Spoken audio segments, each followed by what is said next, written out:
right, this is John Cola with growingyourgreens.com. So we have another exciting episode for you, and this is going to be season 2 at Super Seth's place. He's got a lot of things going on. We're going to give you guys the update after he basically took the winter off and how he is growing his cannabis with his vegetables this year, and how he is even expanding his homestead in more ways than one.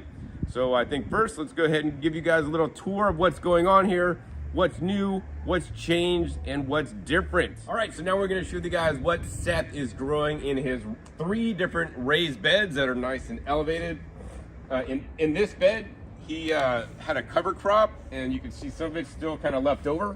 And this year, he's doing something really cool. He's basically direct seeding everything he's growing. Number 1, because it's a lot less work. And number 2, you know, he's experimenting and trying out to see, hey, if you grow something in the bed without having to transplant the pot size and make the pot size bigger and all this stuff, will it grow better, right? And I mean, think about it. I've had so many volunteers over the years come up in my garden, and actually a lot of my plants I will let go to seed. So right now I have all kinds of different lettuces and chicories going to seed in my garden. I basically just let them drop the seeds, and then next year they come up. And then that's how all this has happened. So he did intentionally plant some strawberries in here, but all this kale you're seeing is from seed. In addition, he even planted his cannabis plants from seed in the garden, so without even starting them.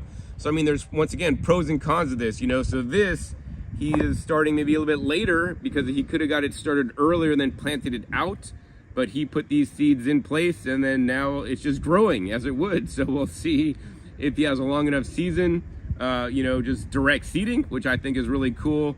Plus he has all this baby kale to eat. That's why he really wanted to direct seed, because when you direct seed, you just toss seeds out, and now he has all this baby kale. He's not gonna let all these grow up, but now he could just basically pluck whole plants and have lots of baby kale, which is a lot more delicate and tender to eat, which is what he loves, because I think normally he uses it in salad versus cooking the more mature kale. But as these, you know, he harvests them, they'll be less and less, and he will only leave a few plants. So of course his cannabis, which is one of his primary things he wants to grow, and it's gonna grow huge in just a few months, you know, can not compete with any of the kales. Now in this area, you'll see it's like mostly bare. That's because he tried to direct seed many different crops. In this area, he has the, you know, the kale and the arugula. In this area, he did a bunch of basil, but none of it came up. So probably in about another week, if it doesn't come up, he's gonna go ahead and direct seed more kale or some other kind of crop that's gonna do better. I personally have never really had good luck germinating basil seeds out myself. Maybe it just needs warmer temperatures, so maybe they're just kind of holding themselves in there until it gets even hotter, then they'll finally germinate. All right, let's go to the next bed over here. And in this bed, he's pretty much doing the same thing. In this bed, he's got 2 little baby cannabis plants. You can see they literally just came up from seed there, and I'm really surprised he's just grown them from seed, and they just look so tiny, so small. And so I'm, you know, curious to see how they're gonna look in just a few months. And then, of course, he got some edible flowers in here, also pollinators, and also the cover crops. And he has a lot more arugula in here, as well as some cool kinds of different, you know, dark purple kale. Also a couple sunflower plants, and also he's really trying to, you know, get some strawberries growing, because he loves to snack in the garden, and he wants to have strawberries that when he's working in the garden, he could just pick them and eat them. That being said, you know, at first when I started growing strawberries, I did 1 whole bed of strawberries. I'm like, okay, strawberries are gonna be great. And what I personally learned growing in a small space is that the strawberries will basically send out runners, and they're gonna pop up everywhere, and they're gonna end up taking over this whole bed. And the other thing I found is that snails would get them. I wouldn't really get a lot of yield off them. I mean, when I did get them, they were amazing, but also they were just like, they were like a weed. Well, he's growing this weed, and now he's growing another weed here. So I don't know, we'll see if he appreciates strawberries. And also too, they only fruit for a period of time, but then they take up space all year long. So, you know, for me, I wanted to have more vegetables that I could, you know, continually grow year round to have food to eat, instead of dedicate a lot of space to strawberries that I could just eat for a certain period of time. All right, so this last raised bed, you might think, man, Seth has not really been doing a lot because there's not much in here. He's got, once again, the strawberries he planted Here's some arugula that came up. And this bed actually has my favorite variety of the cannabis that he's growing. This is the peyote Skittles. And he's growing 4 of these in this bed. The other beds, he has 2 plants each. In this bed, he has 4. And I want to tell you guys a story about the peyote Skittles, because last year, Seth gave me some of his bud that he, dried. Link down below to that video so you can see he has drying process in his garage. And he basically gave it to me, and then I used the whole bud, in my blended salad. So I harvested greens from my garden. I put in, about a pound of tomatoes in the bottom of the blender to kind of give it some liquid. I put in some handful of nuts and some herbs and spices and some kimchi.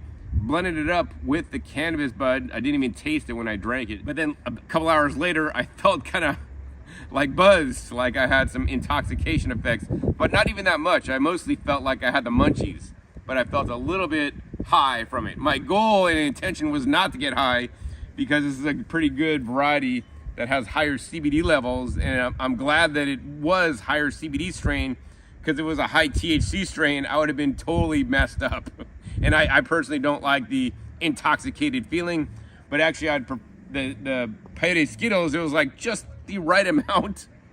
So I didn't go like over the top, because edible highs could be a lot stronger than smoking highs, and I don't smoke. I only will do edibles, and my intention is not to get high, but it is for the other health benefits of the cannabinoids, from neuroprotective effects to anti-cancer to so many things that these amazing cannabinoids and other plant phytochemicals in the cannabis plant can do.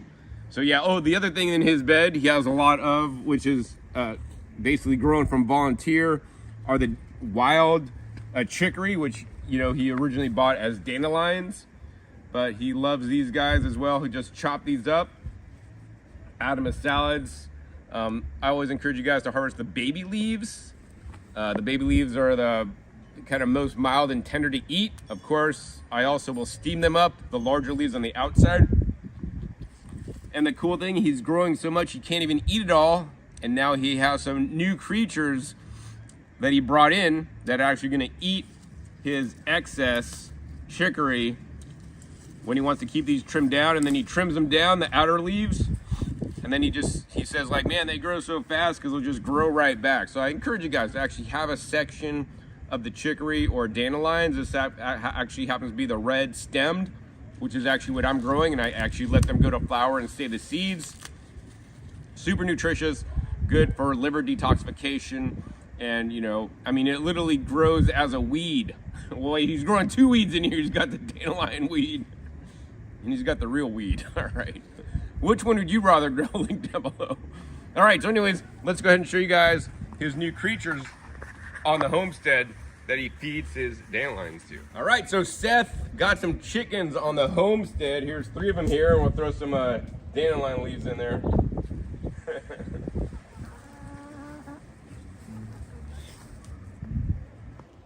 Anyway, Seth got 7 chickens now on his homestead that now he's mainly growing for the eggs. I think these girls are about 3 months, and he's actually built a little area that fenced them off. They like to dig and peck and do all their stuff. He's got a mulberry tree in there. He's got a cover crop in there.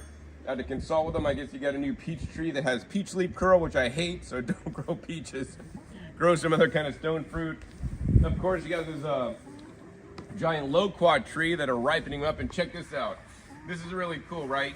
Seth doesn't really like his loquats too much. I mean, he'll eat some, but then a lot of these will go bad, and then guess what? He has to actually pick them up and deal with them, right? When these loquats drop off the tree, his chickens live right underneath them. So once they drop in there, the chickens will just totally go for them, then one gets it, and then now the other one wants it. Hopefully. And now they get to eat all the fruit that Seth doesn't, and check it out now. Now Seth is converting his uneaten loquats into chicken food, which then will convert them into the eggs.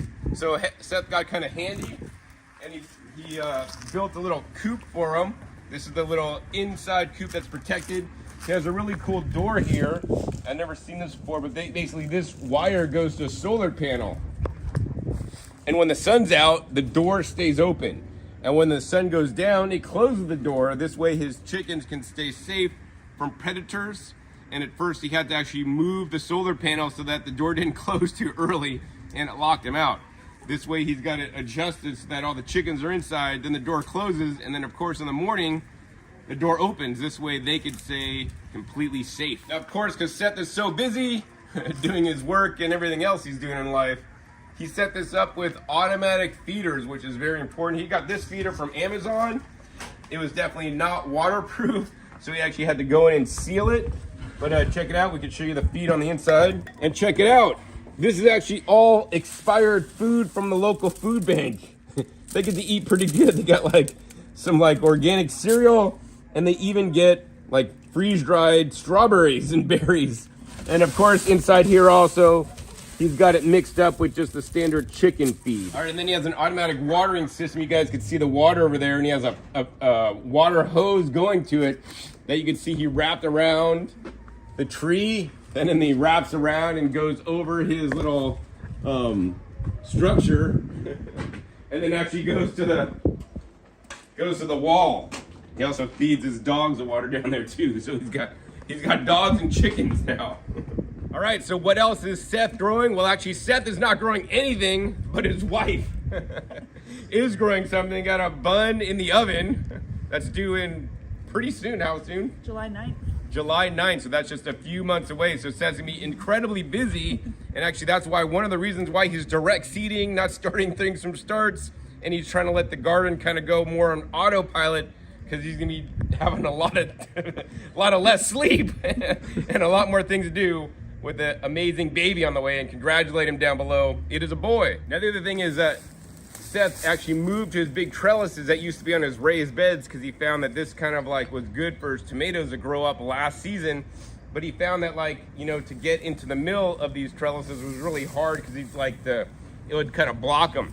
So he moved them over here kind of more permanently. That way his raspberry could grow up them. And of course, in this area that he's already cleared, he's gonna be doing cannabis from seed, you know, maybe a few plants in this area to grow up through the trellis. This year he may be using some netting to keep the cannabis contained, to have better access to the plants and the flowers as they grow. All right, last update at Super Seth for episode 1 of season 2 is his compost. So you can see this is his active compost, where he'll put his grass clippings. He can now start incorporating some of the chicken poop in there. Of course, his shredded newspaper and Amazon cardboard boxes, as well as all his food scraps going here. That being said, this is the one he's active, and now this is the one that is less active.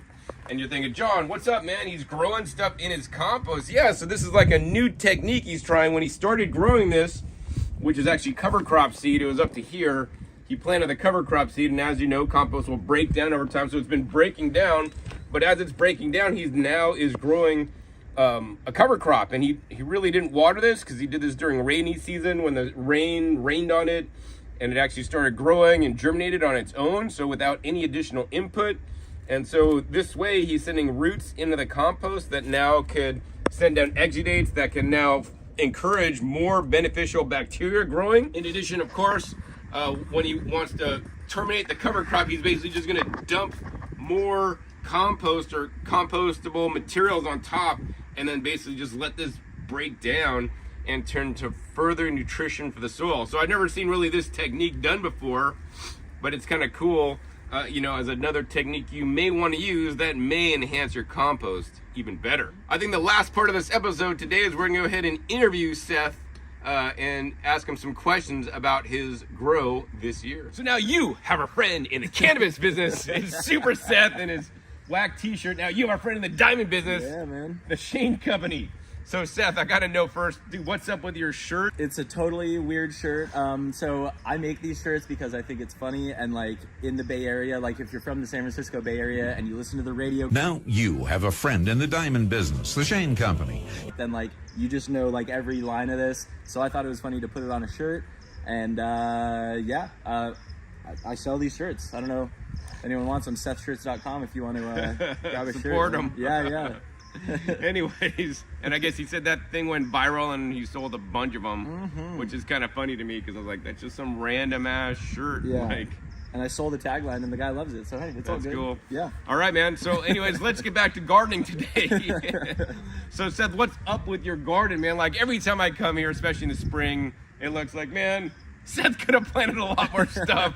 Like it looks pretty sparse. I don't know how you're eating off this place. I mean, I know you got some dandelions and maybe you got some baby kale and some bolting arugula, but there's not much to eat, man. What's going on? Well, so the kale is like very good right now. This is like my ideal size for the kale at the moment. And yeah, the reason that it's a little behind, or like, I don't know. I mean, I said I was behind schedule last year, but like this year, I don't feel like I'm behind schedule. It's just like they're all really short because I planted them pretty recently. So if you would have come here like a month and a half ago or so, you would have seen like cover crop like 2 or 3 feet tall. And then I just chopped all that down, fed a bunch of it to the chickens, and then, you know, left some on there to kind of decompose. And like, once you reset the bed like that, it does take time for it to like, you know, just get all that biomass back up above the soil, you know? So like, if you notice, like, you can tell that I planted all of this like kale and all these other things at the same time because they're all at like this similar level. And that's just like a function of me planting everything at the same time. So it's like, they're a little short right now, but they're making their way. So you planted the kale and the cannabis seeds all at the same time? Yeah, and the arugula and that scarlet kale you saw, and the pak choy or bok choy or whatever that. Oh yeah, I didn't even mention that. Yeah. Oh yeah, so there's some bok choy. It might be pak choy. I don't know what the difference is, but there's some of that delicious kind of lettucey stuff, and I planted it all at the same time. I just sprinkled the seeds above the soil and then kind of roughed them in, and right now I'm really loving this style. Not only is it lower maintenance, but I have way more plants. So I'm more at risk for like weeds attacking my plants because I'm not able to just like clear cut it like I would. Like if it was just all weeds, I would just be able to like chop it down. But yeah, this way is nice because I have like way more plants than I've ever had right now. So did you just put raw seeds in there? So like, for example, I just actually direct seeded, which is kind of rare, Egyptian spinach. And actually I had to look it up online, and they said that you got to put hot water on it, let it soak for a little bit, and then soak it for like 12 hours overnight, and then plant your seeds. So did you do any pre-germination to your seeds? You just took raw seeds, threw them out, you put one exact cannabis plant or seed where you wanted it, and luckily actually they all grew and germinated. Yeah, that's exactly how I did it. I just threw seeds straight up on the soil, just like it would happen in nature if they fell out of a plant seed pod. And like, I know that soaking can increase your chances of germination and stuff. And like, there's even like some like powder you can sprinkle in there that will increase the chances of like the seed breaking out of the seed pod or something like that. But no, you know, I have like a bag of like 20,000 kale seeds or something, and so even if my germination rate was like really low, which it's not, it wouldn't really matter to me because like, let's say that half the kale seeds sprout and I sprinkle 1,000 kale seeds, I don't need 500 kale plants, and the germination rate is way above 50. I think the germination rate is like 95 or higher. There's you know? minimum, Yeah. And so I didn't need to do that, but like I've done that before on things like hot pepper seeds, which are a little bit harder to germinate. Yeah, they got to have the specific conditions like a heat mat and the right temperature and all this stuff. So I'm kind of impressed that your cannabis and your kale all germinate at the same time. So, you know, what time of year was it, and what was the weather like at that point? Because I mean, I've never germinated cannabis seeds, but I'm sure most people don't usually do it direct seed in the ground. They do it indoors because they want to get an early start. Yeah. Well, you know, the thing is, like, if you grow enough plants, then you don't need to worry about like starting late or whatever, because the plants will grow up and they'll go to flower and they'll like create a bunch. But like, if you start them way earlier in the season, it'll be even larger. But I don't need the like mega plants. Like TD is the mega plant champion. And it's funny, I actually ran into him at the grocery store like a few days ago, and he showed me a photo of his plants, and they're like already like up to my belly button. Or whatever. They're already huge, and my plants are like this big right now. But so, you know, as usual, TD will have some epic mega plants, and I'll have more like medium-sized plants, and I'm cool with that. You know, it's like I've got the variety, so I've got like a few different types, and if each one is a medium-sized plant that gives me like whatever, maybe I'll just say like a half pound or something, that'd be awesome. That's totally cool with me. So I don't mind starting a little later, just so that you know, I can do it the way I want it directly in the ground this year. Yeah, so I mean, I guess that's a flexibility he has, because he's just a hobbyist grower. He's not growing for any serious reason. He's just kind of having fun with it, and especially with a bun in the oven. So let's talk about the baby in the oven, like literally that's going to come out. So, and I know you maybe took on some additional work these days, And so you've been busier with your work, doing more work, so you have less time for gardening. So is that some of the reasons why you're maybe doing more of a hands-off approach, which is good because, you know, there's some people out there that are watching this that like, I don't want to spend the time starting seeds, having little 6-packs and transplanting them. Man, just buy bulk seeds. Probably easier to do that with bulk vegetable seeds because I don't think they sell bulk feminized cannabis seeds anywhere, and they're quite expensive, yeah. You know, but it's a lot easier just to throw seeds out and see what comes up. So, you know, you could just easily have a garden with a lot less work. So you want to comment on this?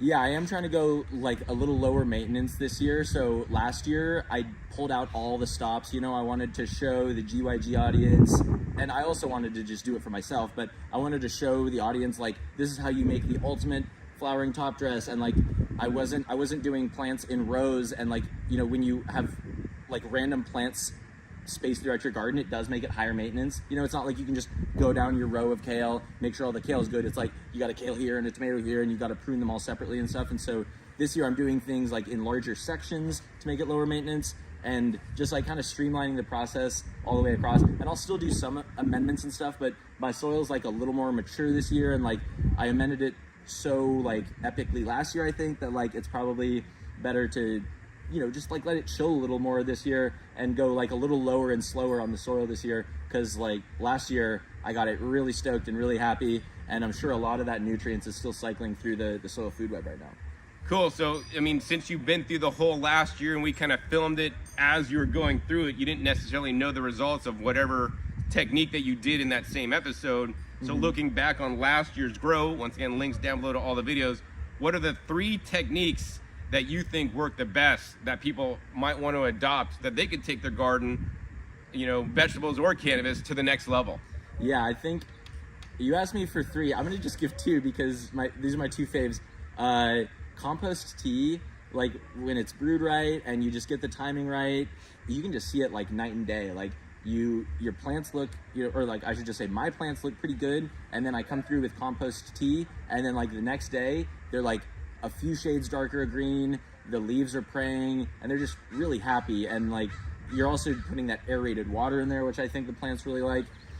So yeah, compost tea would be the first one, and then the second one is the flowering top dress. This year I am going to keep it a little simpler. The flowering top dress was like the craziest episode. That was like last year where we had the big tub and you put all kinds of crazy stuff in there, right? I think like just an organic flowering amendment plus worm castings is like perfect. Like that's really all you need, and you can add, like, you know, watch the old episode, you can add tons of great stuff in there, but you probably don't need to do that every single year, you know, just like you'd probably be overdoing it, or maybe even just wasting some fertilizer. But this year I'm going to do like a good flowering top dress by, you know, taking one of those organic flowering amendments plus a bunch of worm castings and just like spreading that across the garden as the plants go into flower. I think they'll really like that. Cool. So, I mean, let's go a little bit deeper on the compost tea, because, you know, I know that all compost teas are not created equal. Some people could just take chicken manure, let it soak in a tub of water for 24 hours or 2 days, and then, oh, that's compost tea because I'm kind of brewing it. When we talk about compost tea, we're talking about actively aerated compost tea. And even more specifically, what compost tea do you recommend? And also, I recommend, Seth. Only the best. Only the very best. My boy Josh is the compost tea mad scientist. You know, I trust Josh because I know he's obsessive about the ingredients that go into it and the quality of those ingredients and the sourcing and just everything, even down to the packaging. He wants it to be, you know, good, sustainable, low plastic packaging, things like this. Compostable. Yeah, exactly. And so Boogie Brew is the only answer in my book. Like, even if someone told me there was an amazing compost tea, I mean, maybe I'd try it, but I've got my loyalties. Josh is a friend of mine, obviously a frenemy of yours, perhaps, and you know, I love their tea. It's got a bunch of it's got 16 ingredients, so I'm not going around to 12 different stores trying to find 16 ingredients. And another benefit is that I help Josh on the Instagram account, so he gives me free compost tea. So I'm set on Boogie Brew. You know, he's the Boogie homie. So yeah, Boogie Brew all the way. All right, cool. And of course, I use the Boogie Brew because I don't want to deal with going around and finding all the ingredients, putting it together, and I couldn't do as good of a job as Josh already does because he's been doing it for so many years, and he's always refining, tweaking, and making his product even better. So if you guys want to get the hookup GYG price on the Boogie Brew, you want to check them out at boogiebrew.net/GYG. I'll put a link down below.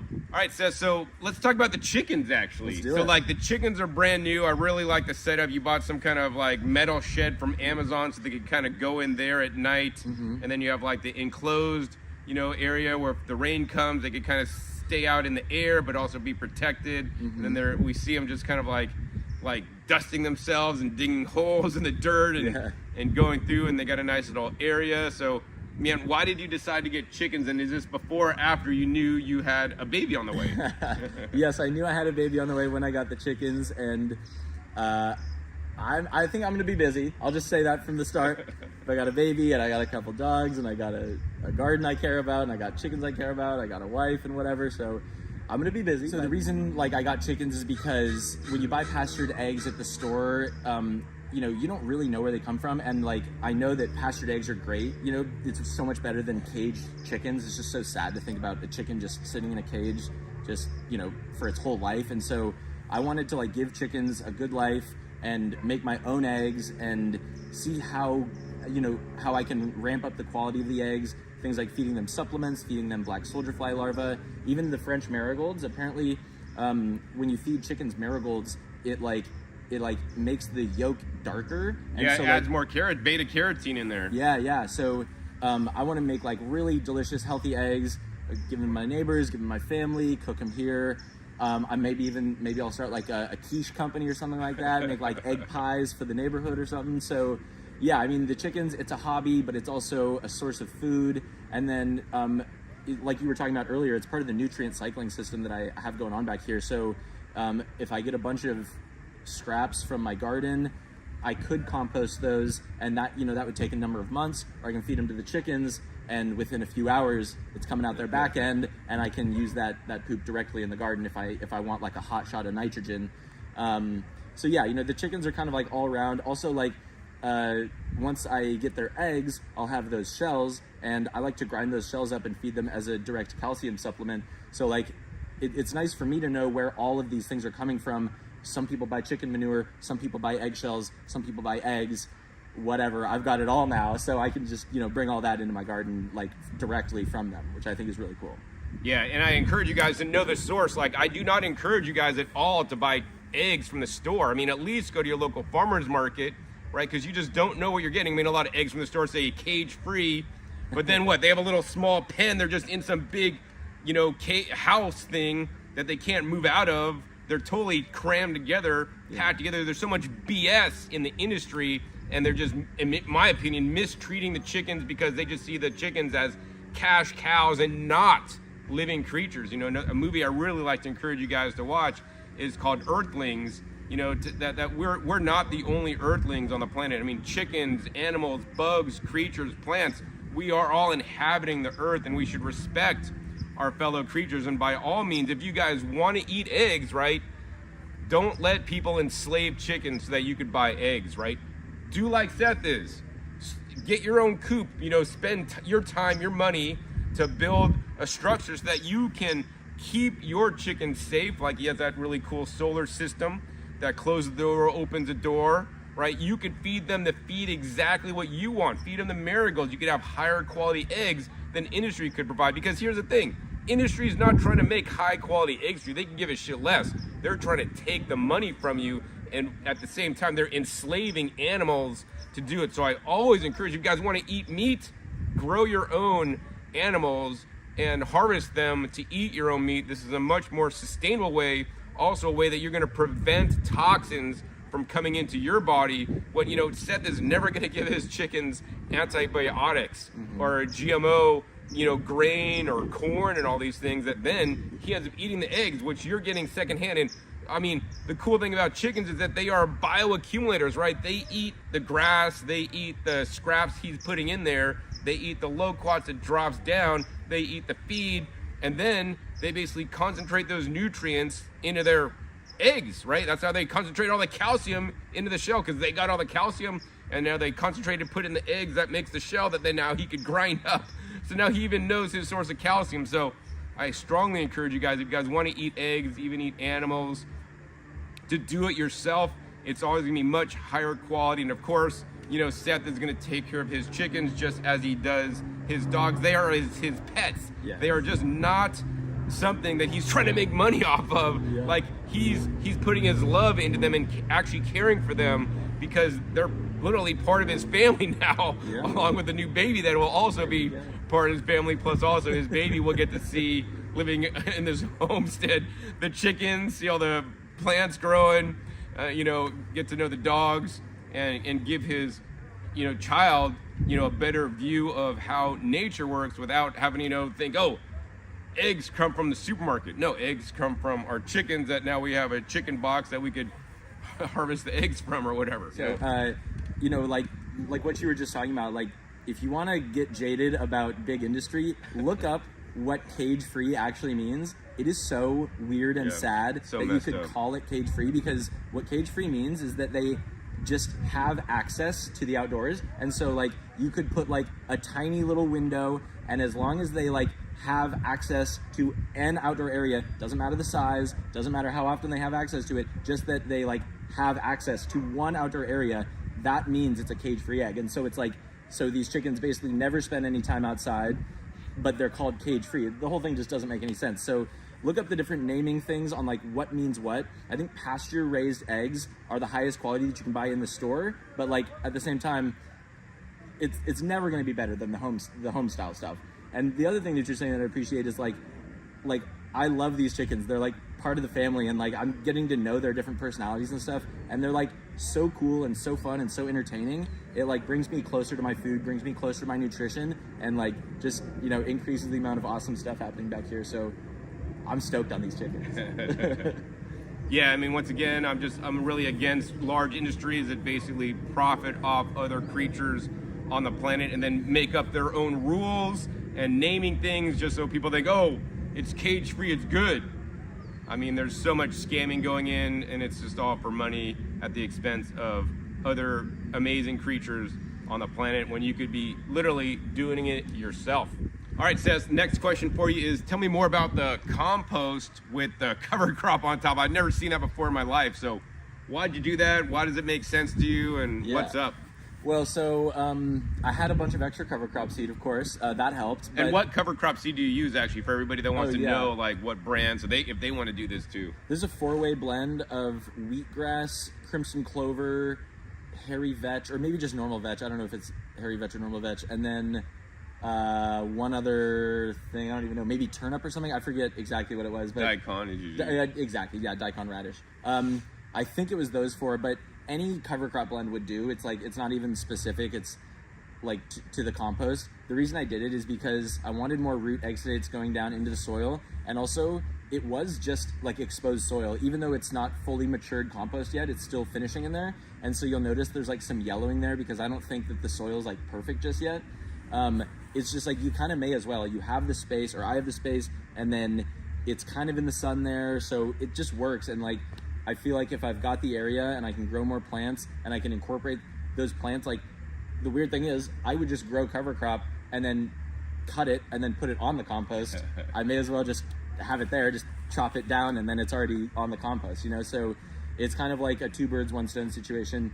I've got this space and I can just add more and more green matter to my compost. I kind of may as well, Yeah, cool. So, I interviewed some compost experts, linked down below to my video from Catalyst Bioamendments, where, they talk about covering their compost and keeping it covered, because that's going to make even a better compost than having it exposed to the sun and all this. And also, of course, it helps keep the proper moisture level, which is really critical. So anyways, Seth, so I think we're down to the last 2 questions. Is what's this month's monthly media mention, since we do that every episode. I know you're a constant learner like I am. We listen to audiobooks, you follow different YouTube channels like I do. Who do you want to give shouts out to this month? Yes, all right. Well, welcome to the season 2, episode 1 installment of Super Seth's monthly media mentions. This month, I will be shouting out a YouTube channel called The Millennial Gardener. I don't think I mentioned him last year, but I've been watching him for a while, and he's good because he's like very relatable and approachable. I'm a millennial, so I guess that makes sense for me, but he's also just like kind of funny, and he gives really good practical advice, and he's also got like a really wide range of videos. I also think he's in like North Carolina or something like that, and so he's in like a slightly different climate than me, a different hardiness zone, and so it's cool to see different people doing different things different times of year and stuff. Like I think he gets hard frosts in a way that we don't get here, and then I think he also gets summer storms, which thank God we don't get those here. Like it'd kill all my cannabis. So that's a great channel, and he's got a ton of videos. That's great. And then I listened to this audiobook called Kiss the Ground. I forget who it's by, but it's a really famous book, and it's really just like it's like a love story to the soil. It's like a love story to food systems and all these different things. So I really enjoyed that book, and I listened to the audiobook, but if you're a reader, I'd say totally recommend it. All right, sounds good, Seth. So the last question for you today is, what words of wisdom do you want to leave my viewers with today? Something that maybe they should implement this growing season, because it's pretty much just starting still. I would say just try something new, really. Like I'm always trying to mess around back here in the garden and try out something. I don't want my garden to be like everyone else's garden. I want my garden to be like my garden, I didn't really know anything. I didn't really know that much about chickens before getting them, and I didn't know if this direct seeding thing is going to work. And at the end of the day, like if I mess it up, then I can just go down the street and go to the store and buy the kale, I guess, if I need to. So like, or you could buy seedlings, go to the local cannabis shop and buy, well-developed seedlings or whatever. Exactly. So like back here for me, the stakes are low, and like I get to mess around here, and it's like my hobby. And so just like try something new, try something unique. If you've got an idea for how something might work, just give it a try. Like that's what I did with the cover crop on the compost. I wasn't even sure that was going to work. It's like it's possible that the compost wasn't mature enough yet, and it would burn the plants, or there wouldn't be any bioavailable nitrogen because it's like all tied up because there's a bunch of cardboard in there or something. I didn't know, and so so far it's working. If it stops working tomorrow, it's not the end of the world, but at least I tried something new, and it's like it's just fun to be in the garden, get outside, and try all these different things. Yep. Always encourage you guys to always learn and experiment, and that's how we learn and grow and become better. I mean, I'm always experimenting myself. One of the things I'll do is I'll go to the nursery and I'll get like 5 of the same exact plant, and I'll plant those in 5 distinct different microclimates in my yard. Actually, I did that the day before I left for this trip. I started planting a special different green. I don't remember the name that I never heard before. It doesn't like the full sun of Vegas, so I planted in different shady spots, and we'll see which one does better, so that for next year I'll know. And of course, the one that does the best, I'll be eating the most out of. So Seth, I got the last question for you, and you better answer it properly or correctly. So what are you looking forward to most for season 2 of the Super Seth Backyard Garden? Number 1, your cannabis plants you direct seeded. Okay. Number 2, the chickens you got that are just kind of entertaining just to watch as we sit here. Yeah, they're funny. They're shaking, digging holes, doing all kinds of stuff. Or number 3, the human baby on the way. Dude, if I didn't say number 3, I would be in big trouble. No, I know you would. The real answer, of course, is the baby. I'm really stoked. That's another situation where I'm like, man, I'm going to this. I have no idea what I'm doing. I'm just going to try my hardest. I'm going to do my best and just see how it goes. But yeah, definitely really thrilled about that. I'm so stoked to, bring a baby into this world. And I want to teach the kid how to garden, how to grow your own food, how to become, slightly more self-reliant, and, also just like how to love nature, how to love animals, how to, love your plants and take care of yourself and, grow your own nutrients. I think that's like super important and something I would love to see more young people do, which I don't think we have enough of. Yeah, no, I absolutely agree. Hopefully one day I'll be lucky enough to have children these days, and I'll be teaching the same exact thing, where the food comes from, how to live more sustainable on the planet, because unfortunately so many kids are just on their phone these days. And actually, that's one thing I'd say: make sure you don't give your kid a phone, not a chance, until the absolute latest point, and until make sure they don't get addicted to it, because man, I think that's really messing up society personally. I think you're objectively correct. I don't think that's even up for debate, man. All right, so anyways, if you guys are looking forward to this season with Super Seth, make sure you click that subscribe button right down below, and make sure you click the bell so you get notified as my new videos come out, and so you don't miss out on any single episode. Also, be sure to thumb this video up if you loved and enjoyed this episode of season 2, episode 1 with the Super Seth backyard garden. Lots of things happening here on the future updates, so I look forward to seeing especially how some of those seedling cannabis plants are going to be growing in the upcoming season. Make sure you share this with other people that are growing cannabis that should also be growing vegetables along with their cannabis. If you guys are growing cannabis with your vegetables, hey, big thumbs up to you. Thumbs up this video as well. And of course, if you guys missed out on last seasons of Super Seths, check the links down below in the description. You can see all the different episodes where we do all the different crazy things we did last year. Definitely want to check out the ones on the compost tea and the top dress for the flowering, which was definitely epic. Also be sure to check my past episodes or videos that I made with the Super TD master grower growing super huge girls, yielding 10 pounds off some of his plants. So with that, my name is John Kohler with growingyourgreens.com. We'll see you next time, and until then, remember, keep on growing.